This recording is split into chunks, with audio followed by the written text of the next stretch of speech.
So I decided to join the Army. I wanted to travel, be educated, and I did not want to depend on anyone to do these things for me. So I joined the United States Army. Welcome to the What I Meant to Say podcast. I'm your host, Wendy Jones, founder of Be Better Media and a mom of 4, passionate about human connection. Throughout my journey, I have experienced many What I Meant to Say moments, but since life doesn't give us do-overs, I've created a space to reflect and tell our stories again with a little more grace for ourselves and the hope that we can help others and be better for having listened. Welcome to the What I Meant to Say podcast. I'm your host, Wendy Jones, and I'm here today with Sharon Jackson. She is a veteran, Army veteran, and former legislator from the state of Alaska. And Sharon is passionate about veterans' health, and we met talking about that topic, and I just wanted people to hear her story because it's really inspiring, and her passion for veterans' health is something that really trickles down to all the healthcare for all Americans. So we're going to have that conversation today. And Sharon, thank you so much for joining me. Thank you.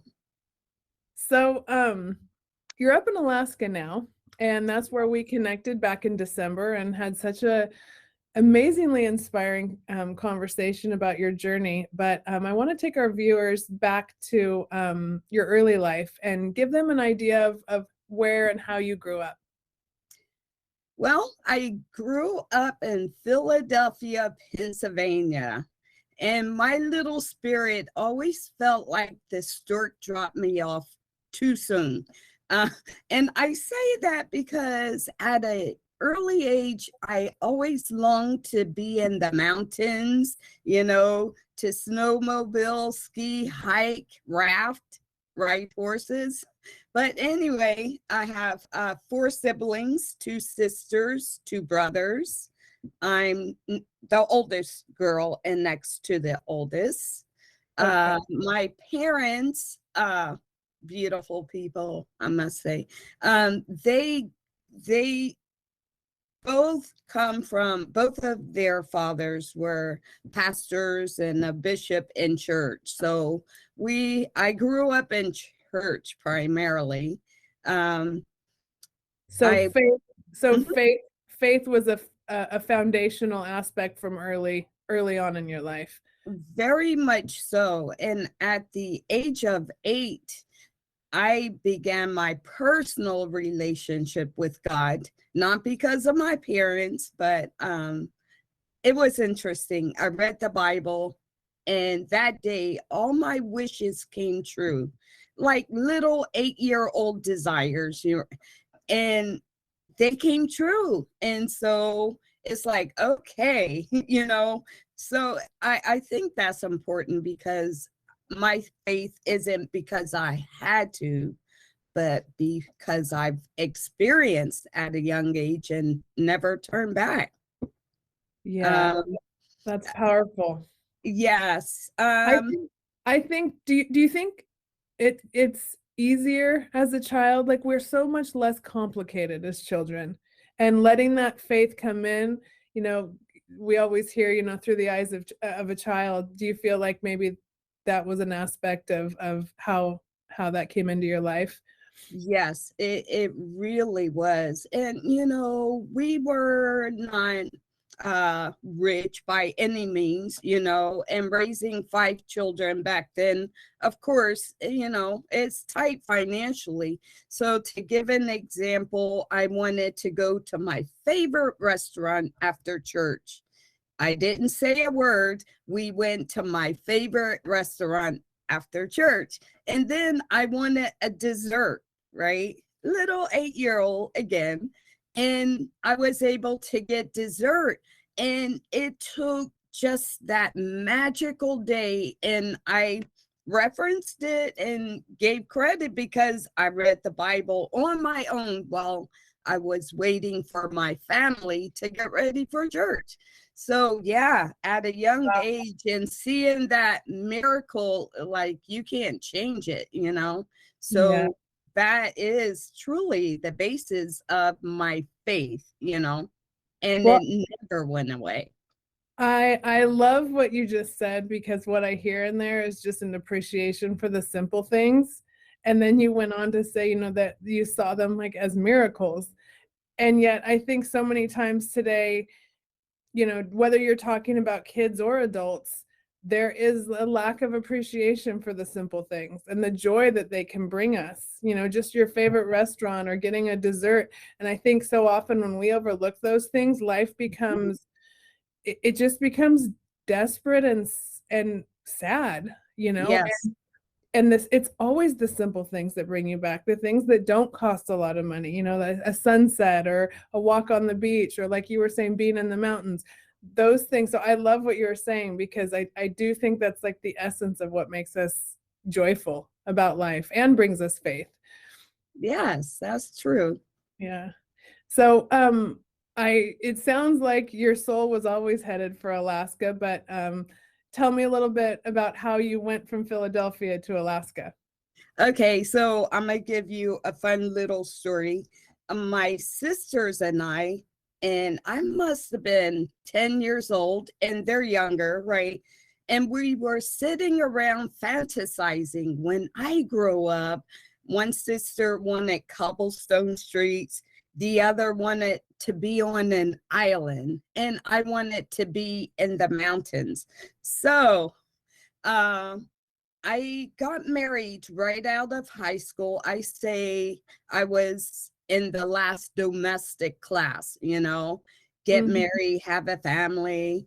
And unfortunately, it wasn't pleasant. I had to leave that marriage a year later because it was abusive and my spirit could not dwell in that type of environment.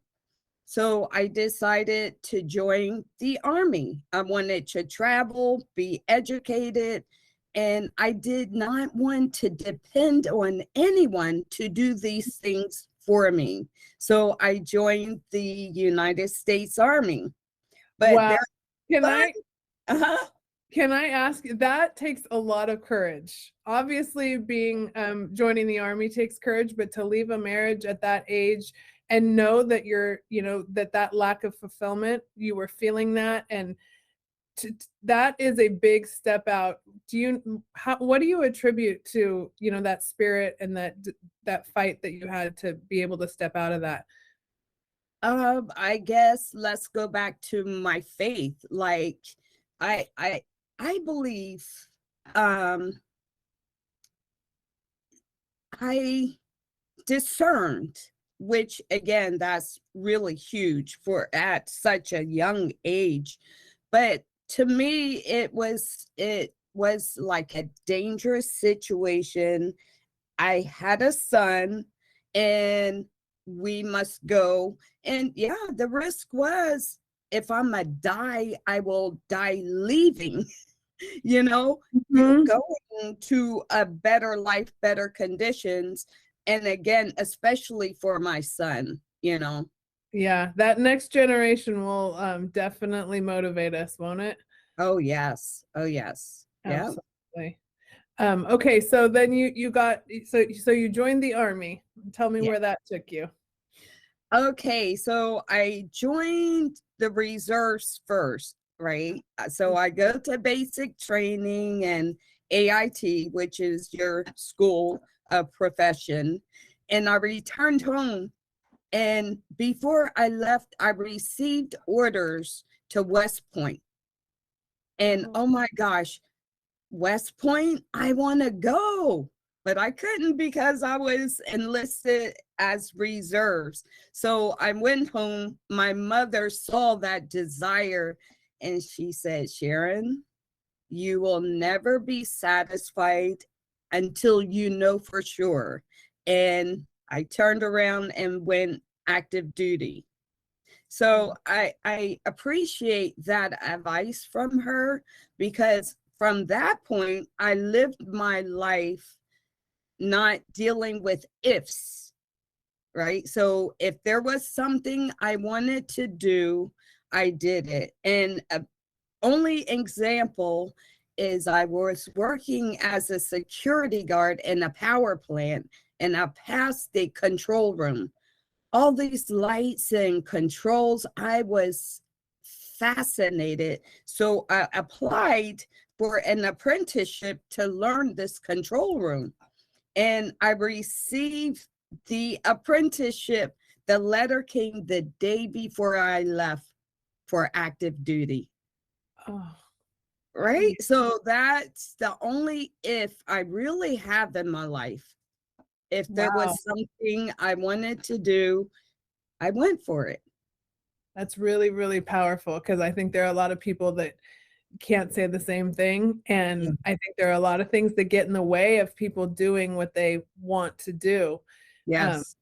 so, how did you wrestle with some of those things was there ever anything that got in your mind that you had to wrestle with in doing what you wanted to do? No, no, really. I really can't say that and yeah, no. You You know, are so you if are a there resolved person. yes, if there was a position I wanted, I always got it, you know? So, yes, That is I that's powerful. That's powerful. But it so as you went, you didn't you didn't get the apprenticeship, and you shipped off to active duty. yes, because I was committed to leave, so I had to turn down the apprenticeship opportunity. I couldn't do both.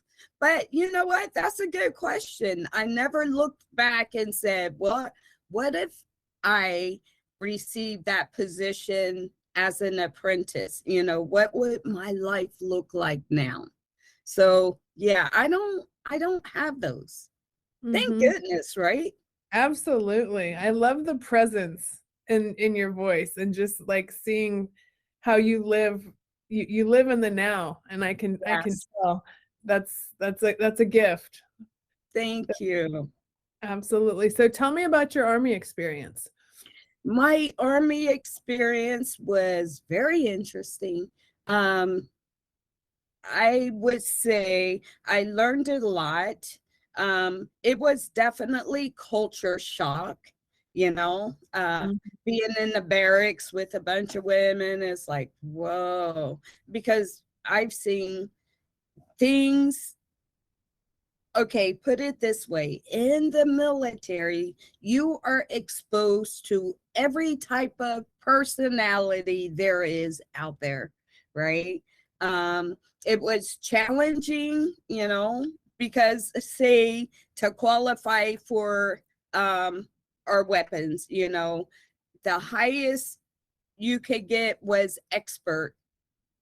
And I wanted to be expert, and that's what I went for. I ended up being a sharpshooter, right? But I always, even as a kid, when I jumped rope or did the hula hoop, I always wanted to break the world record.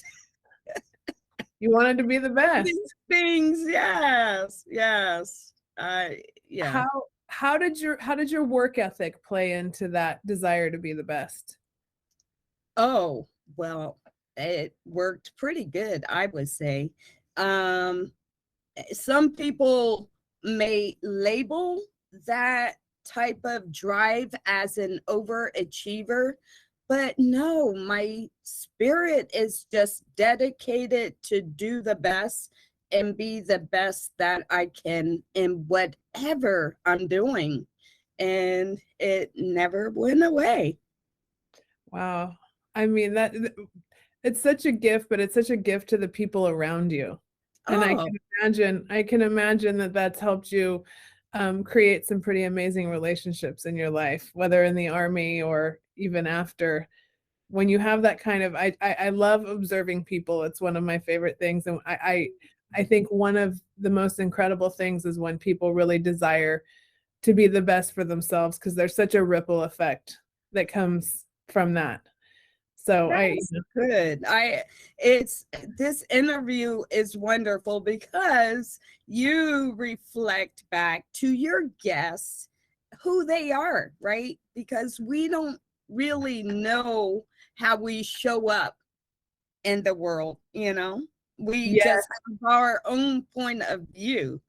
But when I received my orders to Alaska, Mm-hmm. that was just amazing. I was working in the mailroom and I received this packet and they misspelled my name.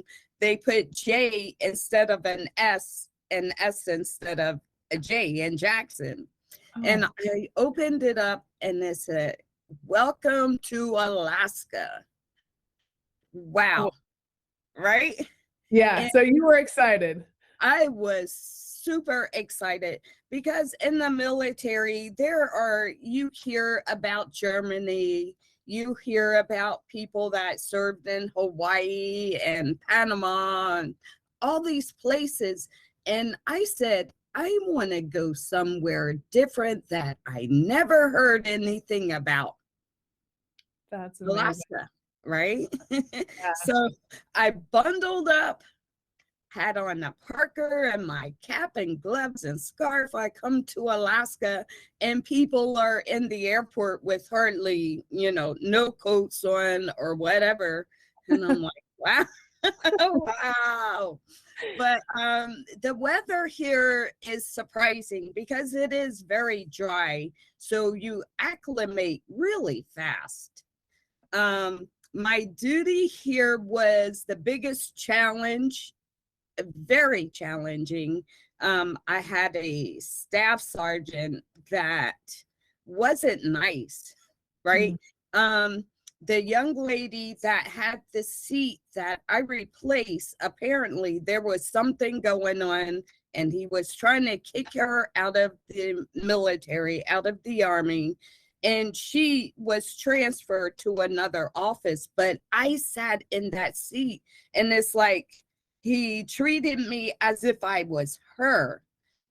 It was very challenging, and I was crying in the ladies' room, not in public. And a woman came in and she said, "What's wrong? Why are you crying?" And I'm like, "Because Sergeant such and such is." She goes, "You straighten up and deal with it like a black woman." Oh, okay. Okay. So I tell this story because it really led to my adulthood, right? Um, Mm-hmm. and I ended up being transferred to the same office as the young lady in the seat before me. And she was wonderful. I can't believe, I don't know what that was about, right? But the training came in handy. And I learned this from that experience.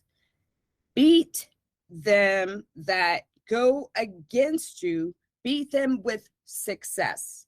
So I went for Army of the Year or Soldier of the Year. So, well, a Soldier of the Month, the quarter, the year. And I went for it, right? And Yep. I got Soldier of the Quarter. It didn't quite make Soldier of the Year, which was fine. Just going through that exercise helped me not have that victim mentality. Wow, that's powerful. That is so powerful because I do think that so many times those lessons, they come through in undesirable ways, right? I mean, Yes, we don't ever want to be in that moment. You didn't want to be, you know, have that interaction with that officer and then be in the bathroom, but to have that wisdom come through from someone that was like, "No, I see something different in you." And yes, how, you can rise to the occasion even if the situation was, I mean, there could have very clearly been something wrong in that situation where maybe you were right, or maybe the other girl that sat before you was right for some reason mhm. and you had been wronged. But life is definitely it's not a perfect course. It's the, what do they say? It's always how you handle those challenges. That's right. And so what was I served the rest of my term in So a how long wonderful were you in the Army? 6 years. 6 years. I had to choose between, because they guarantee your family stays together no matter what. And as I mentioned, I had a son, you know, and I wasn't being guaranteed that we would stay together. So I had to make the hard decision, my family or the military. So I got out on Friday, started college on Monday because I wanted to repair office equipment. So the last office I worked in, anytime anything broke, copier, fax machine, they would ask me to fix it, and sometimes I could, or if I couldn't, I would call the professional to come in and repair. And I was fascinated, like looking behind and inside of a copier. I wanted to know, how do these things work? So when I left on Friday, Monday, I started school to become an electronic technician.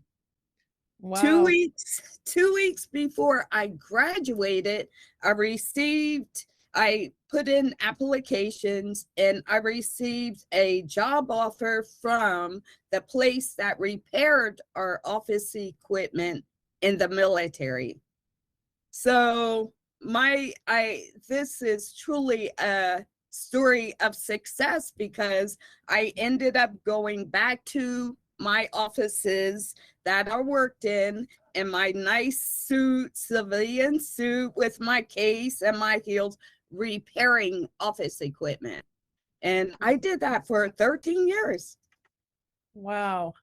And you enjoy, I mean, you have an engineering brain for one. I can tell that. You like, yeah. But, and that, to have that and a knack for people and an understanding of people is such a gift. It's a rare find. So I love that. Yeah. So 13 years doing that. And then what led you to the Alaska house and into politics, wow. I should say? So, I'm going to back up a little bit. Sure.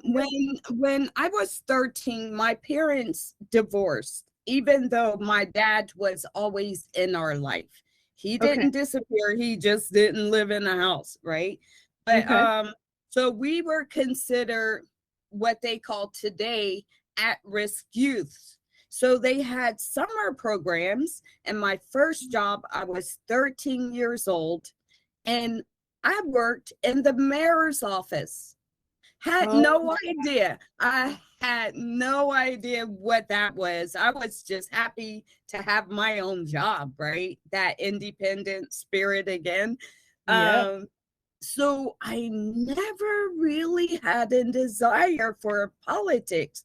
So the way I led into politics, I received a call from the National Federation of Independent Business one day out of nowhere. I don't know how they heard about me, but my wish prior, I want to do something with more substance, right? And I received this call and they told me what they did. They advocate, they are a state and federal small business lobby. And they're telling me what they do. And I'm like, that sounds interesting. So I went through this whole interview process and received the position. So for many years, I advocated for small and independent business owners and loved it. I'm giving them a voice, protecting free enterprise, right? Educating them on legislation that will affect their business and show them what they can do about it, what their business neighbors are doing about it. And again, very successful. I got national attention for my producing and bringing members. It was a member-based organization, and I loved it. So we were having a Senate race for U.S. Senate, and business owners were too busy to leave their business to vet the candidates. So I figured I'll vet them for you, and I'll report back to you who will best represent, right? So I did, and the candidates never knew when I would pop up or where.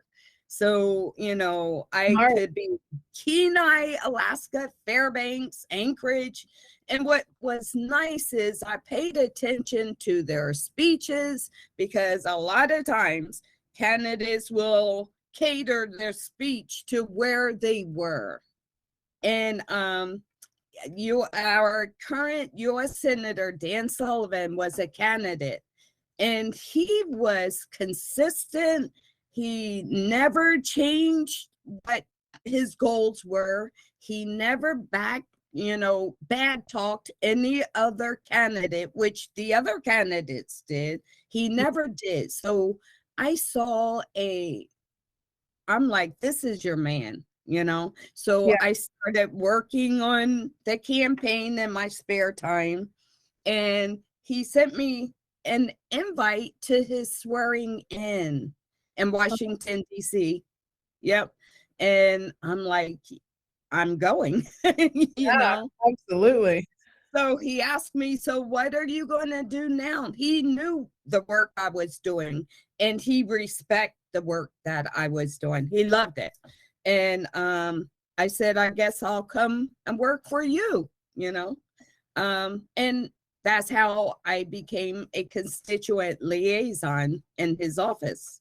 Oh, that's amazing. That's such good on the ground training and dealing with your constituents. I grew up, like I said, my dad was a legislator, and those people, I mean, they were part of our family that took care of. There's so many issues coming in, and they just had their ear to the ground, and they knew what was going on and could communicate that, whether my dad was in the district or up in Sacramento. And so I understand that role. It's really an important one. That's, and I could see how that would get you interested in your own career. I mean, moving up the ladder. So yeah, it was an honor. It was truly an honor to be a constituent liaison, because now I'm helping people with federal agencies. And when they call the senator's office, by that point, it's a crisis to them. And I never took no for an answer. No, you're going to fix this issue for, the constituent. And I loved it. But from the time I started, now I'm in politics, right? So I'm seeing what's going on the state level. And I was very concerned. It's like, whoa, how can I represent the federal level when, wow, we have all these issues right here in the state? My spirit was compelled. It was crazy. Out of nowhere, here comes faith again, right?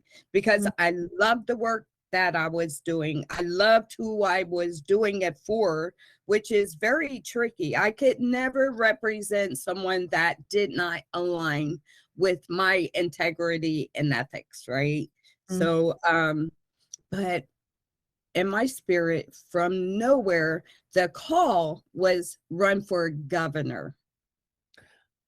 Wow. Right. Yes. And so what year was that? So that was 2018. Okay. So yeah, so Senator Sullivan was elected in 2015. And the nice part is he was a freshman. So we got to build the office. You walk into an empty office and you build it from ground up. I really value that experience versus if he was a seasoned senator and I just walked in and became a part of.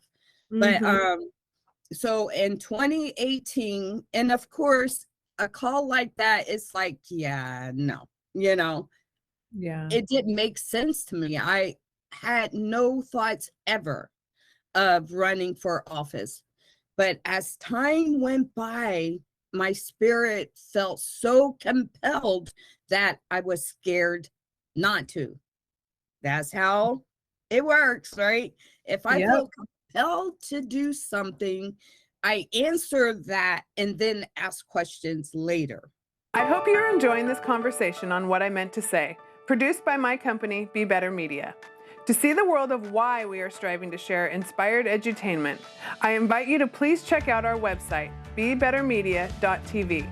Here you will find all kinds of great stuff, from upcoming new productions to lifestyle products and services I personally use and endorse, to links to great books and other podcasts I love and recommend.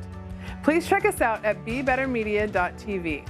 That's bebettermedia.tv. So, of course, everyone was surprised, and my supervisor's like, you have 3 weeks vacation, take vacation and just think about it, right? Because I'm leaving. And so I went to Hawaii, and the people that I met, I could not have arranged it myself. Women that ran for Senate, lieutenant governor, and they just prepped me and, said, Sharon, you're going to have to tell the senator that you're going to run for office. So I come back, I met with the campaign manager of our now Governor Dunleavy, his campaign manager. And I'm like, well, because I was liking who Senator Sullivan was through his campaign manager. And I'm like, so who do you like for lieutenant governor? And anyway, based on the answer, I'm like, okay, I'll run for lieutenant governor. Right. And I did. I never ran for anything, never had a desire. So to me, it was a total leap of faith. I'm just answering this call in my spirit. I have no attachment to anything because I believe God has something better, right? Mhm. And while I was campaigning, I was asked, why don't you run for state senate or state house? And I'm like, I don't want to be in a swamp. That's what Uh-huh. I want to see cleaned out, No, I'm fine. So I campaigned for 3 months. There were 8 candidates for lieutenant governor, and I think I came in like third and campaigned for 3 months. So That's that's a impressive. yes, because they were campaigning for almost 2 years. And so I'm on a campaign trail with governor candidates and lieutenant governor. But anyway, the woman that won the House seat here in my district, she was appointed to be commissioner for corrections. That Okay. left her seat open. Oh, okay. So after you lost the lieutenant governor race, then Yes. okay, so that seat became open. Yes. So our district had to send 3 names to the governor who they wanted to represent them in the House. My name was one, and the governor appointed me to that seat. And I loved it. I said, God has a sense of humor, because it would have never occurred to me to, represent like that. And I loved it. I felt like I was in my element again, advocating for the people. Now I can really be their voice. Yeah, and I feel like in America, and I don't know, maybe it's a little bit different in Alaska, and I'd love to get your perspective on that, but I do feel like we've gotten to a point where there isn't such a disconnect between the citizens and the government, and we feel like we can't make a difference, or there's just, there's, to me, there's an elitism that's taken over where you just really feel like you're disconnected from the process. And I don't know, what's your take on that? And do you feel like it's different in Alaska? Um, Unfortunately, Okay, it was different in Alaska. In Alaska, the constituents have access to their leadership. It is like one big family here, you know. And like you said, there isn't that elitist, like I'm untouchable and unaccessible. We're very involved with our community. We only have a population of 730,000 across this whole big, great state that covers most of the United States, and Texas love it when we call Texas our little sister. But you know, things have been changing, and it is affecting Alaska. Unfortunately, you know, it's sad. So what we see nationally, let's say agenda, and you know, just agenda, Alaska is considered a cheap date, right? Wait, explain. So agendas can be bought, like messages can get out very inexpensively versus if it was Ohio or Pennsylvania or Florida and California, where they would spend millions and millions to get that message and influence. Here, maybe $1 million and they have their influence. So that has been, okay, I'll give you an example. Ranked choice voting. Like Alaska had no desire in changing our voting process. Okay. Right? But ranked choice voting was an outside influence that pushed its way into Alaska. Okay. And won. And then by that changed the way that you vote in Alaska. Yes, it changed our whole voting system in Alaska. And it's definitely not favorable. Okay. I bet that's like a whole conversation in itself right there. Yes. Yeah. And then so just to bring you forward, when I was serving, we left Juneau early because we moved to the capital, because you can't drive, you fly. Okay. So we moved to Alaska to Juneau for the session. Well, my last year, we left Juneau early because COVID hit. Oh, okay. COVID hit. So we had the, stay in place order, mandatory, hunker down. You can't leave except for essential reasons. And that campaign season was during, oh man, it wasn't good. It was not a good political environment. I could not. Go ahead. I'm sorry. Were you not a good political environment because it was very divisive? Yes. Well, I believe Black Lives Matter, all that stuff going on, right? And what made it bad is that was on the news where, Black Lives Matter protesting across the country, which puzzled me because we were supposed to be hunkered down except for essential reasons. And here we have crowds of people protesting, and it didn't make sense, but it did affect the mentality of people, So we have COVID, people fearing for their lives. That's on the news all day. And then Black Lives Matter, right? And I don't mind saying I'm a conservative, so I can be misjudged easily. Absolutely. I understand that. What does being a conservative mean to you? Oh, conservative to me again, being raised in the church, having a relationship with God, right?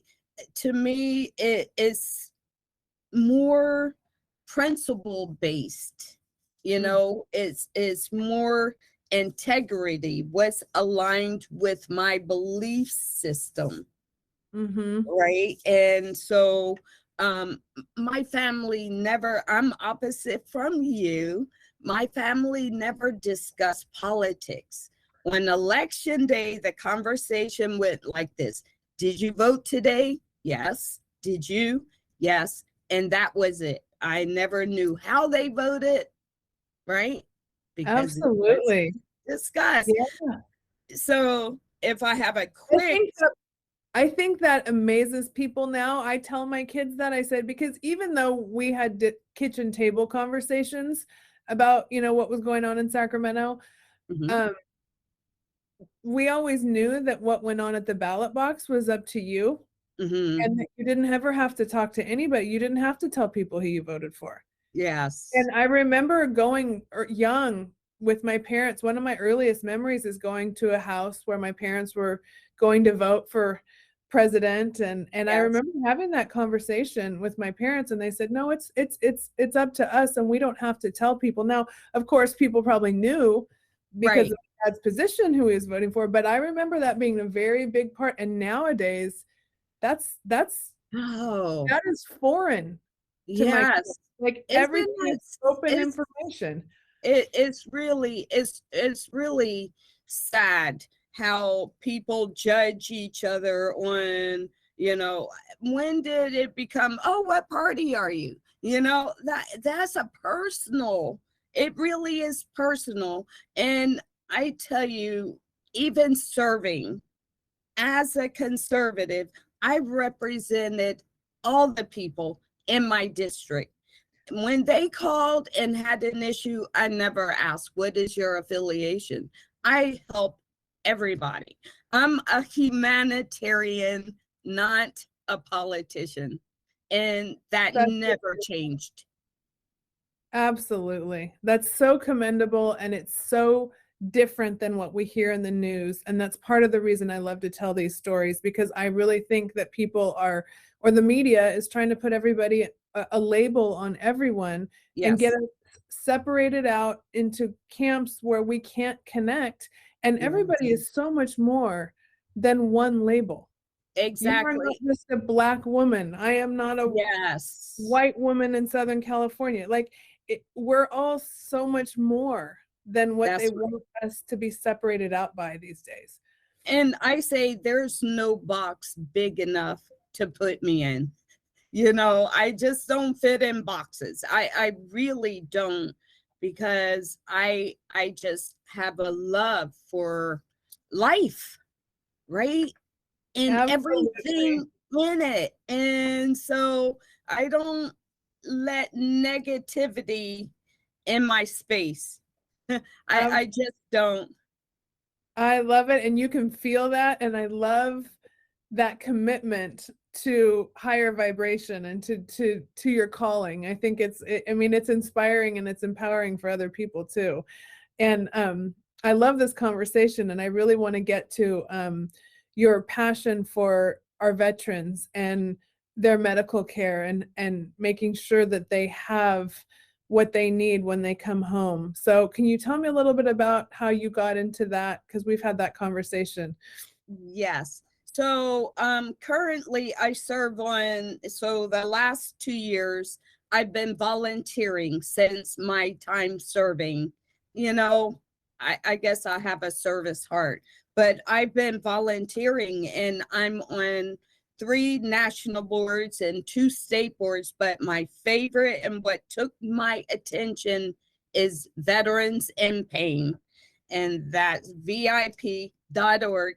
But Veterans in Pain, yeah, our soldiers come home, and it's just horrendous what they go through, with PTSD and injuries from war. And it what I've seen in the past is them struggling and needing to take these medications, opioids, or surgery. And even as a constituent liaison, my main focus was veterans and military affairs. That it was just my heart.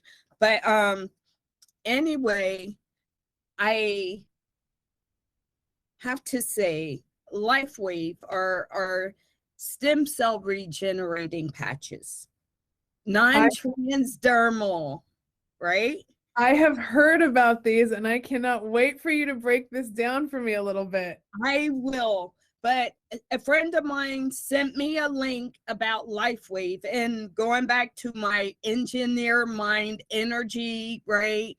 Yes. I'm like, I was intrigued, blown away. And she said, if I send you 5, will you wear them? Absolutely. Because I am a stroke survivor. And that's like another story.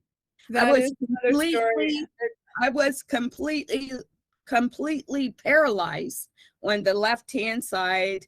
I could not speak.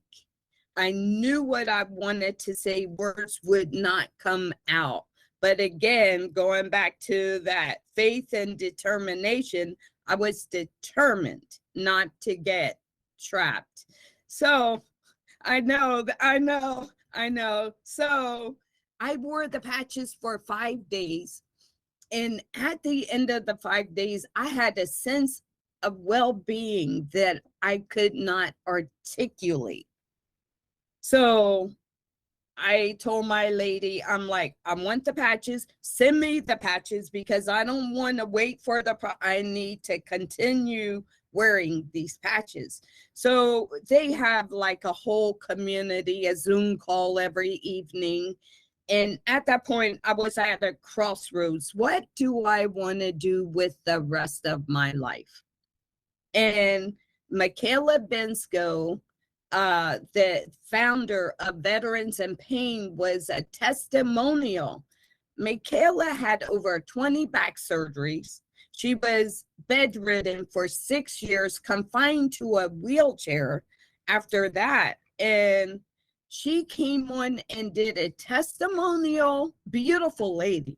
And she just started dancing, not in a wheelchair. And I'm like, that's it. I want to advocate for health.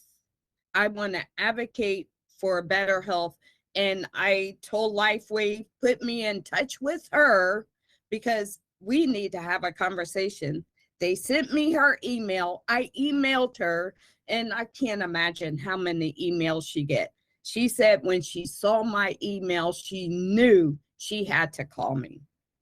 We Zoomed, and then one of my trips to the lower 48, I changed it to meet her in LA.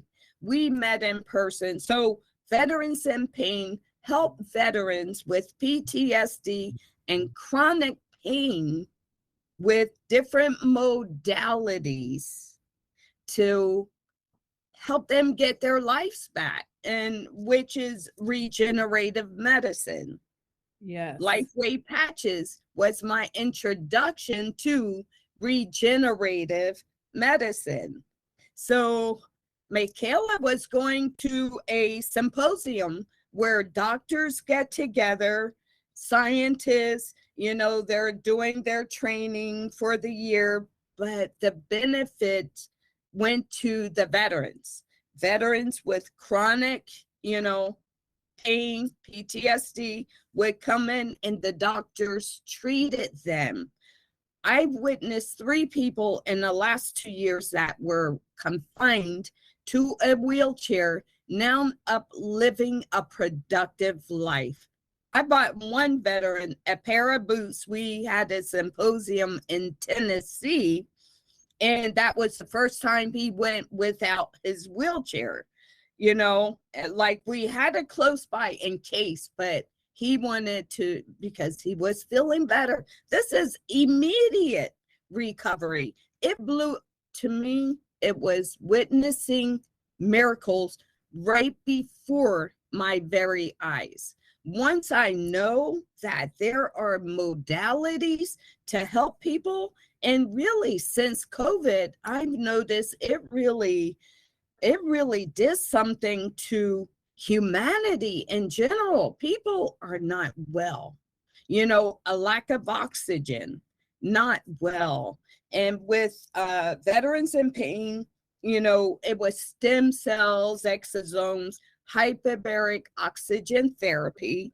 And I just traveled with these veterans, and I ended up going to North Star Neurology in Arizona, Tucson, Arizona. All the veterans talked about their experience with HBOT, hyperbaric oxygen therapy. I was in Phoenix, so I'm like, I need to meet you. I hear a lot about what you do. And I went down to see what was going on. She took me through the process that veterans go through and invited me for treatment. Wow. I did 40 dives of HBOT, and it changed my life. So, not only do I know there's a better way, be better. I like that. There's a better way. There are better medicines, and it's time to get people connected, because unfortunately it's like this hidden story and people need to be better. So yeah, that's heart work for me, because I know better. And when you know better, you do better, right? Mm-hmm. And that's how you and I met, and I could not agree with you more. I think the veterans are by far, they're so deserving of this care, and then they set an amazing example for what they go through, and then the way they can heal. It's really inspiring for your average American that sees, wow, if they can heal, so can I. Absolutely. And healing takes courage. It takes stepping out and trying something different, and not being afraid of what other people think, and being willing to step out and do something about not feeling well, rather than just staying in that place that even if you're not feeling well, sometimes it's easier. It is. Even with me having a stroke, through my experience, I understand how people stay in that initial state, but my defiant spirit is like, yeah, no, I have more life to live, because I could have died. The neurologist said, we're going to give you a shot that can kill you or reverse things. Wow. Seriously, like I was in ICU for a week. So yeah, this wasn't a little something, it was major, and I wasn't surrendering to it. And I know people don't have to. So whatever I can do to advocate for people to feel better, it's time. We don't need drugs. We don't need all these surgeries. And it is possible to heal. I've seen it. I've lived it. That's incredible. Your story is powerful, and you're sitting here telling it today is the testimony. I mean, knowing that you have been through a stroke, and there's so many Americans that suffer, from heart disease and strokes. I mean, I believe it's the number one, I could be wrong about that, but it is the number one cause of death, right? Yes. And I mean, your story today, like there's just so much in your story. We could do a part 2. I love this conversation. And one of the questions that I always ask my guests, and since we've covered kind of the span of your life, what is a piece of advice that you would give to your younger self? To my younger self? Yeah. Wow.